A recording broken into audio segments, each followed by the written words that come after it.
बिस्मिल्लाहिर्रहमानिर्रहीम, अस्सलाम वालेकुम। नूरुल आपकी खिदमत में हाजिर है। इजलास तो हो गया कौमी असम्बली का, लेकिन सदर साहब कैसे माने ये एक अलग कहानी है। और दूसरी तरफ इजलास में क्या क्या हुआ और नवाज शरीफ ने क्या खोया क्या पाया। और जनाब, वादे टूटने का वक्त शुरू हो गया है। गिलानी साहब, यूसुफ रज़ा गिलानी आउट हो गए हैं और इसहाक डार साहब इन हो गए हैं। इसी तरह मौलाना फजलुर रहमान अभी तक अपोजिशन में बैठने की प्लानिंग कर रहे हैं, तो MKM वाले भी मान गए हैं। वो क्यों मान गए हैं और किस बात पर माने हैं? तो जनाब, आज इजलास हो गया कौमी असम्बली का, हलफ हो गया है मेंबरान का, लेकिन इजलास बुलाने से इनकारी कौन थे? जनाब, सदर पाकिस्तान। और आप उनका जो ट्वीट है सदर पाकिस्तान का ऑफिशियल, वो देखें तो एक तवील ट्वीट है और उसमें उन्होंने इतनी सारी एक्सक्यूजेज लिखी हुई हैं कि मैंने इसलिए नहीं बुलाया, इसलिए नहीं बुलाया, इसलिए नहीं बुलाया, और मेरा तो मसला ही कोई नहीं था। उन्होंने कहा ये तो कोई परेशानी वाली बात ही नहीं है, लीगल इश्यूज़ है, इसलिए नहीं बुलाया। अच्छा, इतनी सारी वजाहतें देने की ज़रूरत उन्हें तब पेश आई जब आधी रात को उन्होंने इजलास बुलाने की समरी पर दस्तखत कर दिए, और इजलास उससे पहले बुलाया जा चुका था। मतलब जब उन्हें एहसास हो गया कि अब उनकी ज़रूरत नहीं है इजलास बुलाने के लिए, इजलास हो गया है, उसके बाद उन्होंने दस्तखत किए। लेकिन कुछ लोगों का ख्याल था कि इसमें कुछ आइनी मसाइल आएंगे, ये फिर अदालतों में जाएगा मामला, और इस तरह की चीज़ों से बचने के लिए ज़रूरी था कि सदर साहब भी दस्तखत फरमा दें। और सदर साहब ने आधी रात को दस्तखत फरमा दिए। ये आधी रात को होने वाले काम थोड़े थोड़े से मशकूक हो जाते हैं। वैसे तो ऑफिशियल कामों में रात दिन के मसाइल नहीं होते। हमने इससे पहले देखा हुआ एक मरतबा यूसुफ रज़ा गिलानी साहब ने आधी रात को प्रेस कॉन्फ्रेंस की थी, कोई एक्सटेंशन दे दी थी उन्होंने।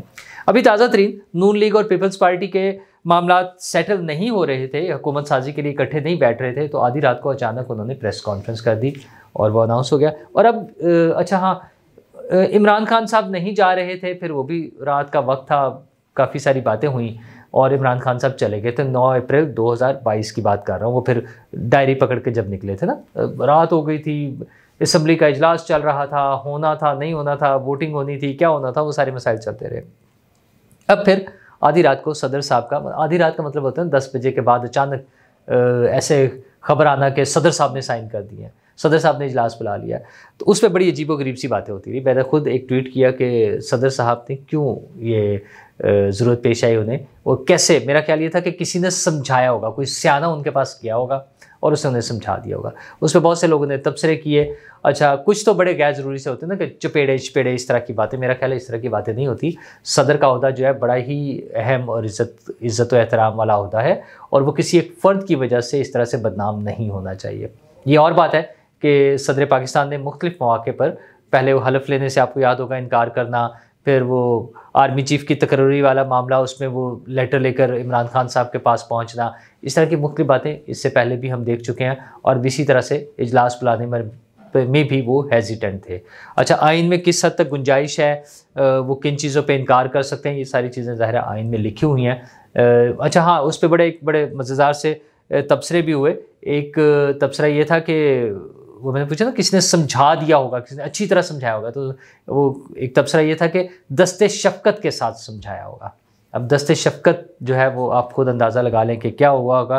लेकिन असल मसला ये था कि सदर साहब इर्रेलेवेंट हो गए थे। इजलास होने जा रहा था उनकी मर्ज़ी के बगैर भी, और वैसे भी अब तो 9 दिन बाकी हैं। 9 मार्च तक सदर का इंतखाब हो जाएगा और फिर सदर साहब को कुछ कानूनी कार्रवाइयों का भी सामना करना पड़ सकता है।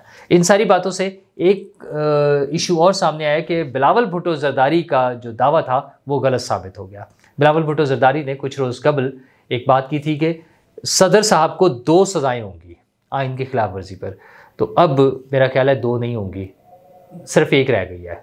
एक सज़ा की बात इसलिए होगी क्योंकि सुप्रीम कोर्ट के फैसले के मुताबिक आइन की खिलाफ वर्जी हुई थी। वैसे सज़ाएँ तो इमरान खान साहब को भी बहुत सी हो चुकी हैं, और उनके साथी आज असम्बली में जब पहुँचे तो उन्होंने ना सिर्फ इमरान खान साहब की तस्वीरें उठाई हुई थी, बल्कि इमरान खान साहब के मास्क भी लगाए हुए थे। अच्छा, इन सारी चीज़ों से एक बात तो वाज़ेह हो रही है कि उनके साथी उनके साथ खड़े हैं, और उन्हें ये भी लग रहा है कि अब इमरान खान साहब की वापसी नहीं होनी। हाँ, जिसकी वापसी होनी थी वो हो गई। मतलब एक वक्त लगेगा ना, लंबा अरसा उसके बाद से, क्योंकि एक वक्त था जब नवाज शरीफ साहब के बारे में भी ऐसी ही बातें की जाती थी, और उनको जब निकाला गया कभी रस्सियों से बांध कर और कभी वैसे करके, और फिर अनाउंसमेंट्स की जाती थी कि वो माजी का किस्सा हो गए हैं, उनकी तस्वीर पर क्रॉस लग गया है, वो सारी बातें हम सुनते रहे। लेकिन नवाज शरीफ साहब फिर वापस आए और आज उन्होंने असम्बली का हलफ भी ले लिया, कौमी असम्बली के मेंबर की सूरत में। नवाज शरीफ ने क्या खोया क्या पाया, हुकूमतें तो वो 3 मरतबा पहले भी कर चुके हैं, 3 मरतबा वज़ीर आज़म रह चुके हैं। उनकी कामयाबी यह है कि उनका अपना छोटा भाई एक मरतबा फिर वज़ीर आज़म पाकिस्तान बन गया है और उनकी बेटी वज़ीर आला पंजाब बन गई है।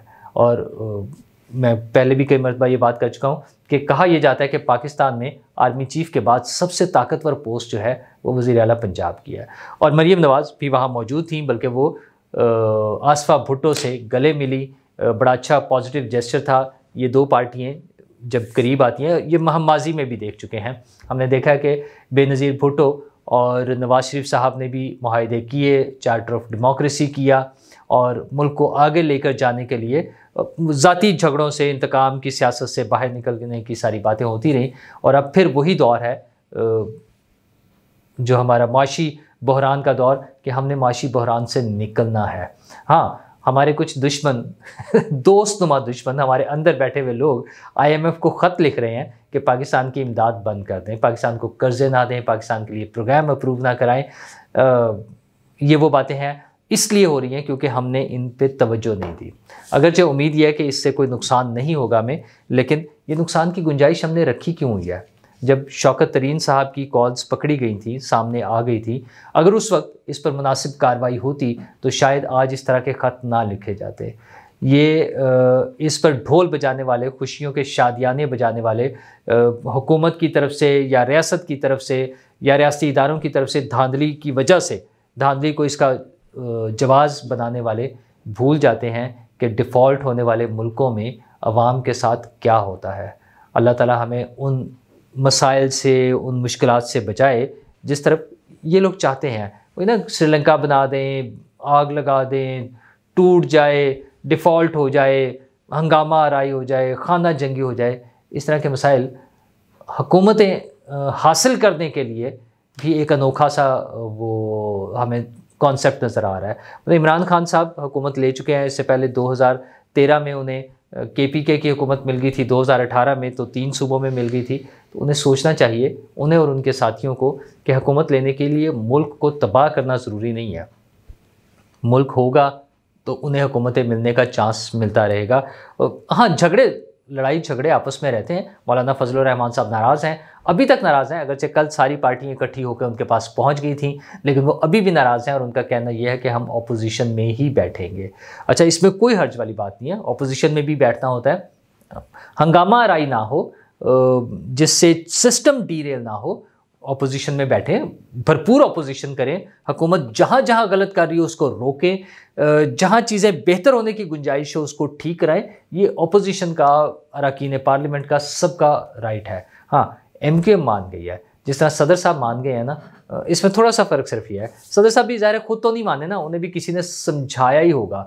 MQM वालों में समझाने वाले तो अपनी जगह हैं, समझाने वालों ने तो समझाया था तो उन्हें भेजा था। आप ये देखें, उनकी पहली मुलाकात नून लीग से ऐसे थी कि वो खुद आए थे लाहौर उनको नून लीग वालों को मिलने के लिए। लेकिन खैर चलें, चाहे खुद आ जाए समझ, चाहे कोई समझा दे, जैसे सदर साहब को समझा दिया, बात तो एक ही है। अब वो तैयार हैं, वो स्पीकर के लिए, डिप्टी स्पीकर के लिए, वज़ीर आज़म के लिए इंतखाब में वोट डालने को भी तैयार हैं, वो मिनिस्टर्स लेने को भी तैयार हैं। मिनिस्टर्स कितनी होंगी, 1 होगी, 2 होंगी या 3 होंगी, ये सारी बातें अगले चंद दिनों में वाज़ेह हो जाएंगी। गवर्नरशिप का मसला अपनी जगह बाकी रहेगा, क्योंकि खुद MQM के बकौल पीपल्स पार्टी नहीं चाहती कि MQM को गवर्नर मिले। फैसला तो यही हुआ ना, जो आपस में एग्रीमेंट हुआ है कि नून लीग के पास गवर्नर सिंध की पोस्ट होगी, लेकिन एग्रीमेंट्स और मुआहदे टूटने का वक्त भी आ गया है। और वो इस तरह से कि इसहाक डार साहब के बारे में ख़बरें आ रही हैं, जो उनके अपने पार्टी के ज़राए बता रहे हैं, इरफान सदीकी साहब के हवाले से कोट हो रहा है कि इसहाक डार साहब वज़ीर ख़जाना होंगे। अच्छा, गुज़िश्ता दौर हुकूमत में ये जो 16 माह का दौर था, उसमें इसहाक डार साहब की एंट्री और उसके बाद उनकी परफॉर्मेंस, दोनों पर लोगों के तहफ़्फ़ुज़ात हैं।